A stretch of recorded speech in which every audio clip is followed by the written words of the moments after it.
As a babysitter, what was your okay? That's the last time I babysit for this family moment. I was asked to babysit for a friend's relative. I was told that I would be looking after a 7-year-old and a 5-year-old, and they were calm, easy kids. I said, sure, no problem. Famous last words. I get there, and the mom just hauls her ass out the door, yelling at me over her shoulder that she would be back in 5 hours. Now here comes the WTF moment. Remember how I mentioned I was told there were 2 children? Yeah, no, there was not. In fact, there were 5 times as many children. Yes, you read that right. That woman took off and never said a word about the fact that there were more of them, leaving me to look after 10 fucking children. Several sets of twins, all under the age of 7. There were 3 or 4 sets of twins, and they were like 10 to 11 months apart, and then there were the babies. Honestly, I can't remember anything but the rage and anger I felt. So there I was, stuck with 10 children. I tried calling the mother, but she kept sending me to voicemail. I was so angry, I was ready to call children's services. The children were all around, screaming for whatever reason. So I said, fuck it, I'm in it to win it. I went to make them something to eat. I changed the diapered ones, pottied the older ones, and then let them go play in the backyard for a while. I was still seething with anger over the blatant deception as I cleaned up the kitchen. But it gets better. No, it doesn't. 5 hours later. No mom. Okay, a few minutes late. No big deal, right? You know that isn't the case, or I wouldn't be telling my story. I tend to the children, toileted and changed them, fed them, baths, and off to bed. It's now almost 9 p.m. Mother is still not back. I'm furious and incensed at this point and beyond. I keep calling the mother, and my calls go unanswered. Pissed, I call my friend and tell her to call her relative and tell her to call me or come home because I am beyond pissed at being deceived this way.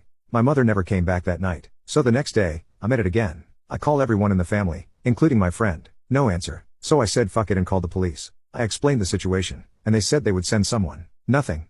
I spent the next day looking after a tribe called Quest and could get no one to relieve me. I was so angry, I couldn't see straight. These children were just a handful. I remember screaming at them to sit down somewhere, and the neighbor heard and came over. I explained the situation to the neighbor. What the neighbor said next shocked me. Oh, she does this all the time, said the neighbor. She lies about how many kids she has because no one would ever agree to look after that many children. The neighbor glanced at me. You know, she might not come back for a few days, they said. She does this so much, no one will watch her children anymore. I couldn't say a word. I ended up stuck with these children for nearly 5 days. I called the police and children's services and made it clear that either they send someone to deal with the situation or I am leaving and the children are on their own. I didn't really mean that. I was just angry that no one is helping me, and I am sick and tired of being there with them. So after 10 minutes passed forever, a cop finally drags their ass over and makes an appearance. There was this lady with them, and they came in to talk to me. In the meantime, I was still tending to children. It wasn't their fault. It wasn't until the children were being loaded into a van that their mother finally decided to make an appearance. She saw the police cruiser and the van and literally freaked out, screaming at them to stop. They ignored her and kept loading the children into the van.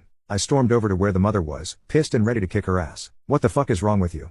I shouted at her. I've been stuck here with your children for damn near 5 days when you said you would be back in 5 hours. And you can bet your ass you will be paying me every single dime I'm entitled to for sticking me with 10 fucking kids for this long. You didn't say one word about the other children. You ignored my calls for nearly 5 days and just disappeared. I'm not paying you shit. The mother screamed at me. You called the fucking cops to take my children. No, I called because you fucking abandoned them. I shouted back. Just then, a black car pulled into the driveway where we were arguing. It was the husband. He came over to ask what was going on. He was out of town on a business trip, and I told him. The look on his face. Oh man. He pulled his wife into the house. You could have heard him down the street even if you were deaf in both ears. He came back out and approached me. Shannon, I want to apologize for the situation. I was out of town for work and didn't know about this, he said. He then handed me a nice wad of cash, thanked me for staying with his children, and I turned to leave. As I went to my car, I turned back and yelled at her. There isn't a snowball's chance in the 7th circle of hell I'm ever watching your children again. You told me there were only 2 and ended up looking for 10. You said you would be back in 5 hours, and you were gone for 5 days. I didn't even stop to think about how that shit affected me and anything else I had going on. Fuck you. I got in my car and left. Because of that selfish bitch, I nearly lost my job. Luckily, I was able to get the responding officer to explain the situation. My parents had my children and were okay when I explained what happened. And that's not even the fucked up part. The fucked up part is that my so-called friend took her relative's side and ended our friendship. They tried to press charges against me for child endangerment and spread nasty rumors about me. The joke was on them in the end. I cut ties with my former friend, her relative ended up getting a divorce, and her husband took the children. And yes, they blamed me for all that. I don't know what happened to them after that. I cut all of them out of my life. Fuck that bitch.